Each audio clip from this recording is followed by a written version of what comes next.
చెన్నై మహానగరం ఎప్పుడైనా మీరు వెళ్తే చెన్నైలో మెరీనా బీచ్, ఆ బీచ్, ఈ బీచ్ ఉన్నాయన్నీ చూడండి. కానీ అంతకన్నా ప్రాముఖ్యంగా ఒకసారి తోమా గారు చనిపోయిన ప్లేస్ కూడా వెళ్ళండి.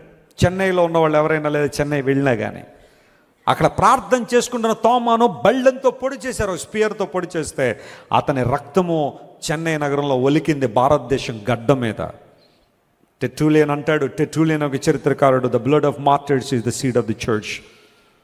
హత సాక్షులకు రక్తపు బిందువులే సంఘానికి విత్తనాలు అన్నాడు. దేవునికి స్తోత్రం కలుగును గాక. భారతదేశంలో ఈరోజున ఎంత గొప్ప ఉద్యమం, భారతదేశంలో ఎంతమంది ఈరోజున సత్యాన్ని తెలుసుకుని దేవుని గురించిన అవగాహనలోనికి అందరూ వస్తున్నారంటే తోమా అనే దైవజనుడు తెరిచిన సువార్త ద్వారాలు భారతదేశంలో అనేక మంది సత్యాన్ని తెలుసుకున్నారు. మనుషులను పట్టు జాలరిగా ప్రభునందు ప్రియులారా, సువార్త ప్రకటించాల్సిన భారం ఉంది. నువ్వు రక్షించబడిన విశ్వాసం అయితే రోజుకొక్కరికైనా సువార్త చెప్పాల్సిన భారం. దేవుని సంఘానికి బహుశా కొన్ని సంవత్సరాల నుంచి నువ్వు ఒక్కడివే వస్తున్నావేమో, ఒక్కదాని వస్తున్నావేమో, మరొకరిని తీసుకురావాలన్న భారం ఎప్పుడైనా నీలోకి వచ్చిందా? మరొకరి రక్షణ కొరకు, ఆత్మరక్షణ కొరకు ప్రయాసపడే అనుభవం నీలో ఎప్పుడైనా ఉందా? వారి కోసం ప్రార్థన చేస్తున్నావా? దేవుని సేవకునిగా చెబుతున్నాను, మీ బైబిల్లో ఒక పేపర్ మీద కనీసం ఒక 10 మంది పేర్లు రాయండి, రక్షణ పొందిన వారి పేర్లు. ప్రతిరోజు వారి కోసం ప్రార్థన చేయండి. అవకాశం దొరికినప్పుడు వారికి సువార్త చెప్పండి. వారు ఏమనుకున్నా పర్వాలేదు. రేపొద్దున వారు నరకంలో కాలిపోతూ, నీతో అంతకాలం స్నేహం చేశానే, నీతో అంతకాలం తిరిగానే, నీతో అంతకాలం ఉన్నాను, ఒక్కరోజు కూడా నువ్వు ప్రభు కోసం నా గురించి ప్రభు గురించి నాకు చెప్పలేదు, అలా చెప్పుంటే ఈరోజు నీ స్థితిలోకి వచ్చుండే దాన్ని కాదు అని బహుశా నీ స్నేహితుల నరకంలో ఏడుస్తుందేమో ఒక రోజున నిన్ను చూసి. నీ స్నేహితుడు ఒకరోజు నిన్ను చూసి, రై మనం కలిసి క్రికెట్ ఆడుకున్నాం, మనం కలిసి అది చేసాం, మనం కలిసి వ్యాపారం చేసాం, మనం కలిసి అటు ఇటు తిరిగాం, కానీ ఏనాడు నాకు యేసు ప్రభు గురించి చెప్పలేదు. నువ్వు ఒక్కరోజున నా కోసం చెప్పుంటే యేసయ్య గురించి నేను ఈ స్థితిలో ఉండేవాడిని కాదని ఏడుస్తాడేమో నీ స్నేహితుడు. చెప్పు, ప్రభు గురించి చెప్పు. యేసయ్య జీవాధిపతిని తెలుసు. యేసు ప్రభు సిలువలో వారి కోసం మరణించాడని చెప్పు. మరణాన్ని జయించి తిరిగి లేచిన దేవుడని. ఒకవేళ నీ భర్తతో ఎంతకాలం సహవాసం చేస్తున్నావు, నీ భర్త నువ్వు ఎంతకాలం జీవిస్తున్నావు, ఏనాడు నీ భర్తకి యేసయ్య గురించి నువ్వు చెప్పలేకపోతే ఒకరు నీ భర్త ఏడుస్తాడేమో, నా భార్య ఒక్కరోజు కూడా నాకు ప్రభు గురించి చెప్పలేదు, నా భర్త ఒక్కరోజు కూడా ప్రభు గురించి నాకు చెప్పలేదని ఏడుస్తుందేమో నీ భార్య. పరిశీలించే. Let us share the gospel. దేవుని సువార్త ప్రకటించాలి. ప్రభు మాటలు అందాలా.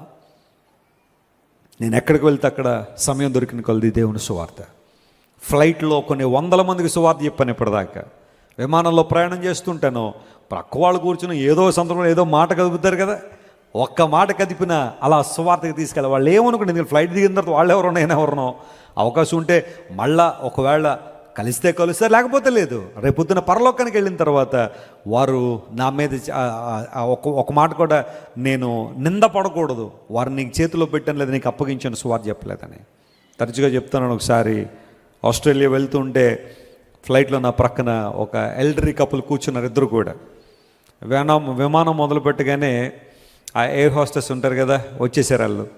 What you want to drink అని అడగగానే ఇద్దరు చెరుకు బీర్ తీసుకుని తాగేస్తున్నారు, భార్యాభర్తలు ఇద్దరు కూడా. వాళ్ళకి ఎంత ఉంటుంది ఏజ్, 60 దాటేసి ఉన్నాయి పైనే. ఇద్దరు బీర్ తాగుతున్నారు. నేను అన్నాను, can I have 1 cup of coffee అనగానే కాఫీ తీసుకొచ్చి ఇచ్చారు నాకు. అప్పుడు వీళ్ళిద్దరు కూడా చూస్తున్నారు. ఆయన ఉండబట్లకి అడిగేశాడు, మేము ముసలోళ్ళం, మేమే బీరు తాగుతుంటే నువ్వు ఎవరొస్తున్నావు, నువ్వు తాగవా అని అడిగారు. ఆ ఒక్క ప్రశ్న చాలు నాకేమొచ్చింది చెప్పండి, అవకాశం సువార్త చెప్పడం. నేను ఎందుకు బీరు తాగను, లేకపోతే నేను ఎందుకు ఆల్కహాల్ టచ్ చేయను, సువార్త చెప్పడం మొదలుపెట్టాను.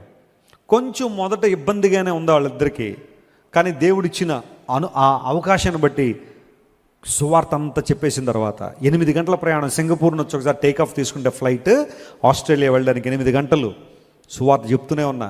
విన్నారు, చాలా విషయాలు విన్నారు.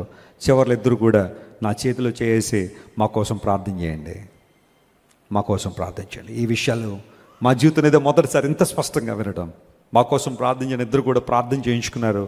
ప్రార్థన చేసిన తర్వాత ఫ్లైట్ ల్యాండ్ అయిపోయింది. దిగేటప్పుడు వాళ్ళ అడ్రస్, ఫోన్ నెంబర్ ఇచ్చి, మీరు ఎప్పుడైనా యూరోప్ వస్తే మా ఇంటికి రండి. మా ఫ్యామిలీ అంతా ఇదే పరిస్థితి, అందరం కలిసే భయంకరమైన పనులు చేస్తూ ఉంటాం. కానీ ఈరోజు దేవుడు మాతో మాట్లాడాడు. మేము యేసయ్యను సంపూర్ణంగా అంగీకరించాలని కోరుతున్నాం. దేవుడు నా మనస్తోత్రం కలుగునుగాక. ఇలా ఒకటి కాదు కదా, ఎన్నో సాక్ష్యాలు ఉన్నాయి. మనం ఎక్కడుంటే అక్కడ దేవుని సువార్తను ఏం చేయాలా, ప్రకటించు. We are the advancers of gospel. దేవుని సువార్తను అడ్వాన్స్ చేసేవారు మనం. దేవుని సువార్తను ముందుకు తీసుకెళ్తాం. కష్టమైనా, నష్టమైనా, బాధ అయినా, ఇబ్బంది అయినా, ఏదైనా సరే, ఏ పరిస్థితి వచ్చినా కానీ సువార్త, సువార్త, సువార్త. Because the Bible says the gospel of Jesus has a power to transform lives. యేసు ప్రభు సువార్త జీవితాలు మార్చగలిగే శక్తి కలిగిన సువార్త. నా వెంబడి రండి, మిమ్మల్ని మనుషులను పట్టు జాలరుగా చేస్తుంది. This is the call for each and everybody hearing God's message today. You have to work for God. నువ్వు దేవుని కోసం పని చేయాలి, ఆయన మహిమ కొరకు వాడబడాలి. నువ్వు ఎక్కడుంటే అక్కడ క్రీస్తు ప్రభు కొరకు వెలుగుగా నువ్వు జీవించాలి. ప్రభు సువార్త ప్రకటనే మన లక్ష్యము, ప్రభు సువార్త ప్రకటనే మన ధ్యేయము. హల్లెలూయా. రండి అనే మాటలో ఉన్న శ్రేష్టమైన విషయాలు ఇది మనం ఆలోచన చేశాం. తిరిగి రండి దేవుని దగ్గరికి మనపూర్వకంగా. ఆయన ఆశ్చర్య కార్యములు చూడడానికి రండి. మూడవదిగా ఆయన సువార్తను ప్రకటించడానికి. మీరు ఇంతవరకు విన్న దైవ సందేశం మరియు దేవుని సేవకులు చేసిన ప్రార్థన మీకు ఆశీర్వాదకరముగా ఉన్నదని విశ్వసించుచున్నాము. ఈ సందేశాన్ని మీ స్నేహితులకు, బంధువులకు షేర్ చేయండి. మీకు ఏదైనా ప్రార్థన అవసరత ఉన్నచో మా ఫోన్ నంబర్లకు కాల్ చేయండి. దేవుడు మిమ్మల్ని ప్రేరేపిస్తే విశ్వాసంతో సాగుచున్న ఈ పరిచర్యను ప్రోత్సహించండి. మరిన్ని వర్తమానాలు, పాటలు వినుటకు జాన్ వెస్లీ మినిస్ట్రీస్ అను మా యూట్యూబ్ ఛానల్ను సబ్స్క్రైబ్ చేసుకొనండి. ప్రభువైన యేసుక్రీస్తు కృప మీకు తోడైండును గాక.